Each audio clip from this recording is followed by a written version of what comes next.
Programa Palavra Espírita. Apoio Cultural, Sociedade Espírita Estudo e Caridade Lar de Joaquina. Odontologia Lauda, o implante que se transforma em sorriso. Goods e Cook, Casa Criativa, agora juntas para lhe surpreender ainda mais. Sociedade Espírita Luz e Caridade.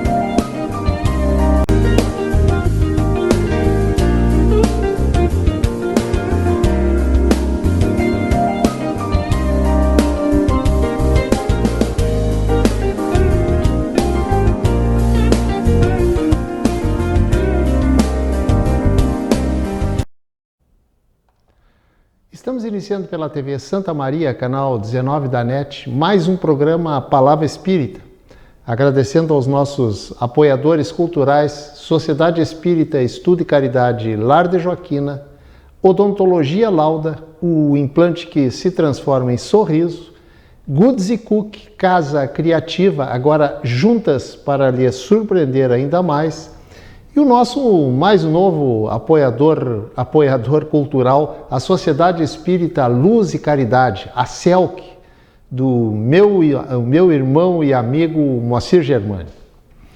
Portanto, seja bem-vinda, Sociedade Espírita Luz e Caridade, nesta tarefa de divulgação da doutrina espírita. Dito isto, hoje eu vou falar sobre algo que se transformou em uma das maiores chagas da humanidade, que é o personalismo. Mas você poderá perguntar o que é personalismo? Personalismo é, digamos, o apego exacerbado de tudo que parte de nós. Seu traço mais comum é a paixão crônica pelo eu, manifestada de formas variadas, sendo que algumas delas são facilmente detectáveis nos dias atuais. São, por exemplo, o autoritarismo, a vaidade intelectual, o boicote na cooperação a projetos que partam de outras cabeças e tantas outras formas. Mas a principal, sob a minha ótica, logicamente, é a dificuldade da convivência pacífica com as diferenças de pensamentos. Estamos vivendo uma época que talvez não estejamos ainda preparados emocionalmente para vivê-la. Me refiro ao nosso tipo de relacionamento interpessoal, possibilitado pelas redes sociais. Vivemos como é que eu vou dizer? Vivemos em uma arena sem muros e sem arquibancadas, em que nós damos o direito de xingar, ofender e destruir sem o menor pudor quem pensa diferente de nós.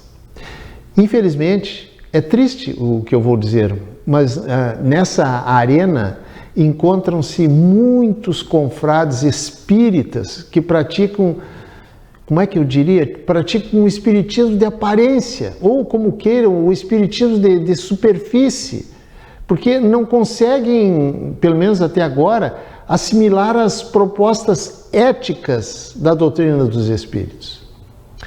Muitos desses companheiros que agem assim, não levando desaforo para casa, como se diz na gíria, ainda não entenderam que a proposta educacional nos legada pelos espíritos através de Allan Kardec assenta-se na pedagogia da compreensão, da tolerância, da transigência e de tantas outras qualidades espirituais que precisamos agregar em nós mesmos.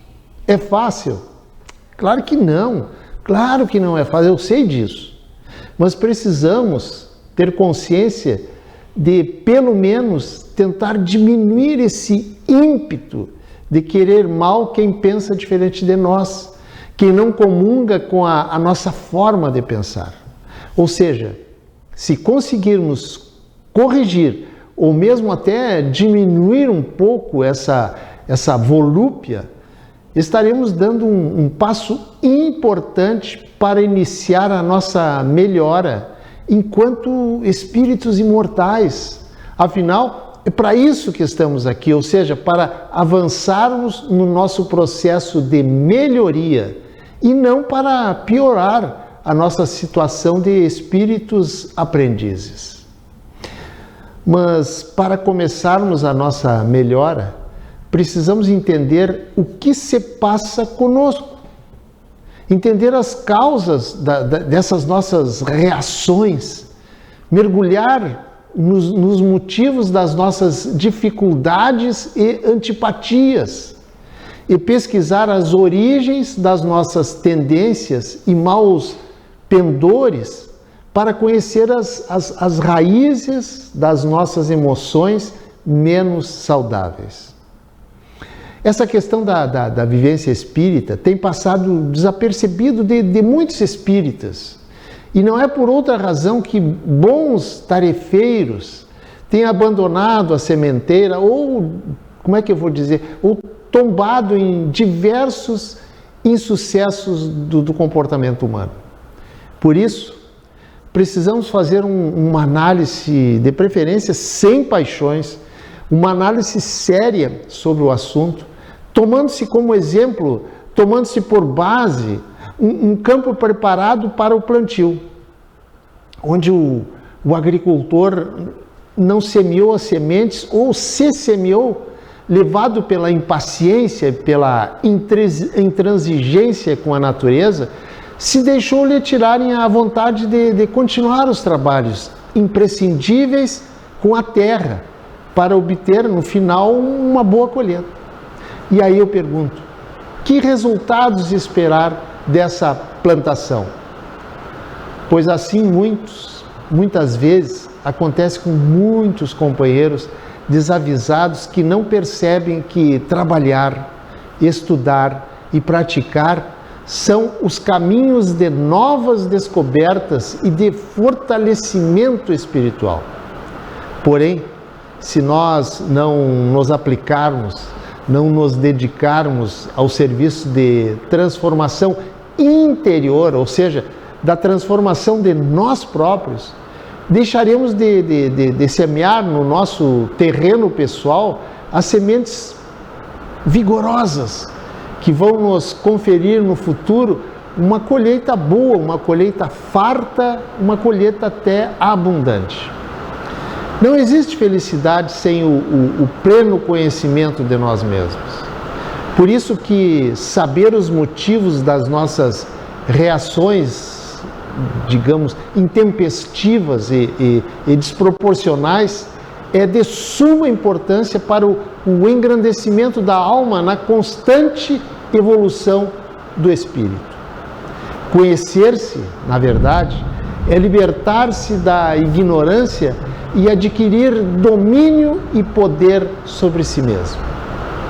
Enquanto não entendermos isso, vamos continuar aplicando as velhas práticas de negociatas com Deus em favor de vantagens na vida, atitudes, aliás, bem próprias de espíritos atrasados, que somos muitos de nós.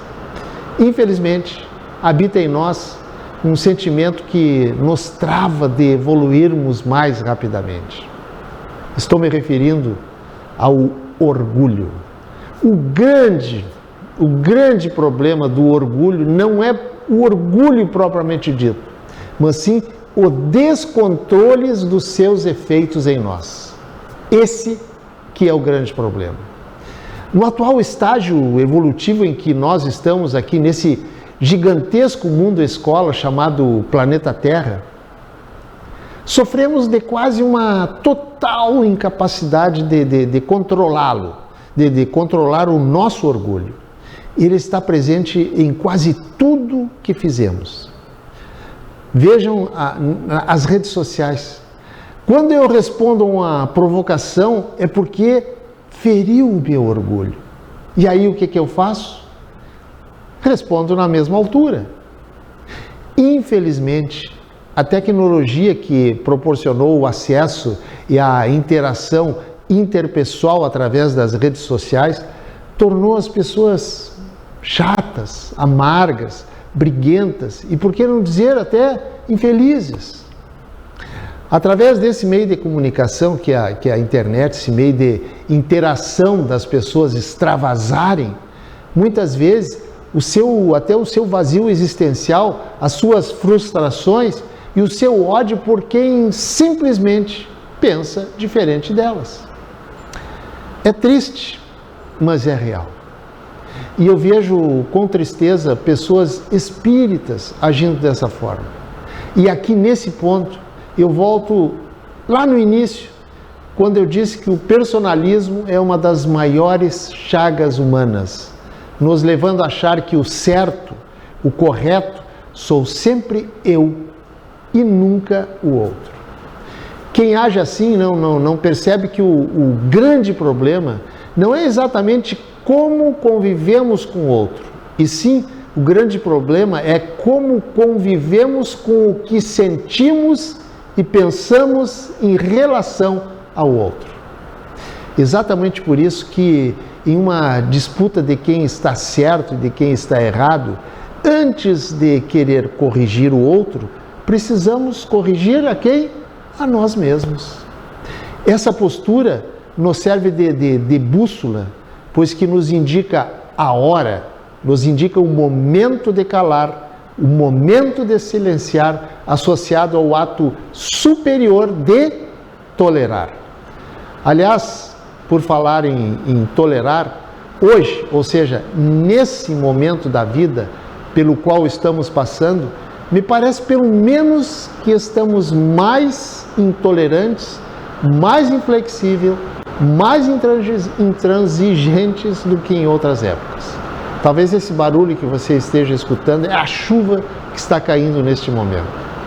Mas continuando, não nos damos conta de que a partir do momento em que exalamos esses sentimentos de baixa frequência energética, estamos abrindo janelas, atraindo espíritos simpatizantes desses mesmos sentimentos, ou seja, espíritos que vibram nessas frequências vibratórias inferiores, ou seja, damos abertura para que os espíritos que possuem essa mesma tendência se aproveitem dessa abertura mental para tentar manipular os nossos pensamentos e as nossas atitudes. Exatamente por isso que quanto mais rápido penetrarmos nesse processo educativo de nós mesmos, mais cedo identificaremos as razões dos nossos descontroles, nos nossos relacionamentos interpessoais, na busca do nosso melhoramento enquanto espíritos aprendizes que somos todos nós. Quem age assim, com essa forma intempestiva, com certeza é porque ainda não entendeu com clareza o seu verdadeiro papel na vida. Ou seja, não entendeu que todos somos importantes e todos fomos convocados para dar a nossa contribuição ao universo.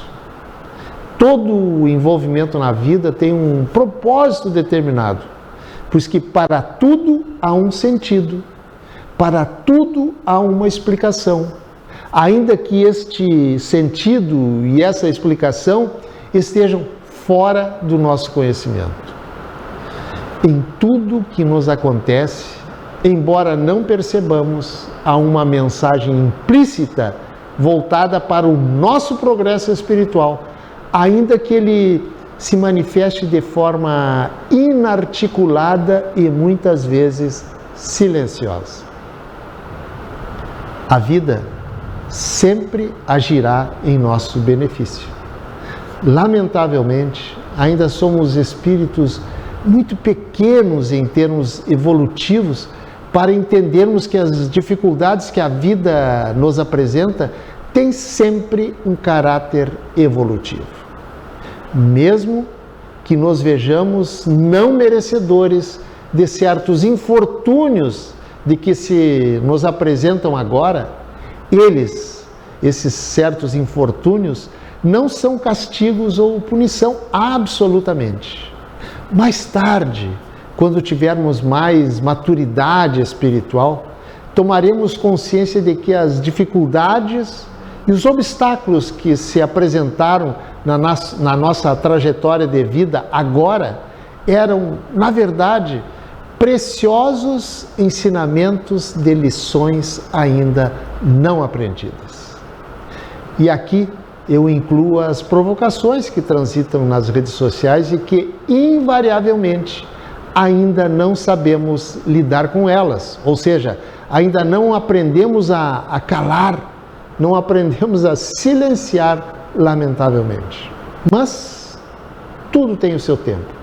Aliás, tem uma máxima que eu gosto muito que diz o seguinte: a natureza não dá saltos. Por isso, tenha certeza de que tudo que estamos vivenciando no momento presente das nossas vidas é tudo aquilo que estamos precisando, no momento como ferramenta de crescimento espiritual, de crescimento moral. Encerro dizendo, com relação à nossa melhora espiritual, a nossa melhora depende única e exclusivamente de nós. O que varia é o tempo de cada um, no sentido de ser esse tempo mais longo ou mais curto. Exatamente por isso que somente com incursões constantes e perseveranças de autoanálise é que conseguiremos paulatinamente e com muita disciplina e força de vontade, lavrar e adubar a nossa terra mental, preparando-a para a semeadura de boas sementes. Acontecerão dissabores nessa etapa? Claro que sim.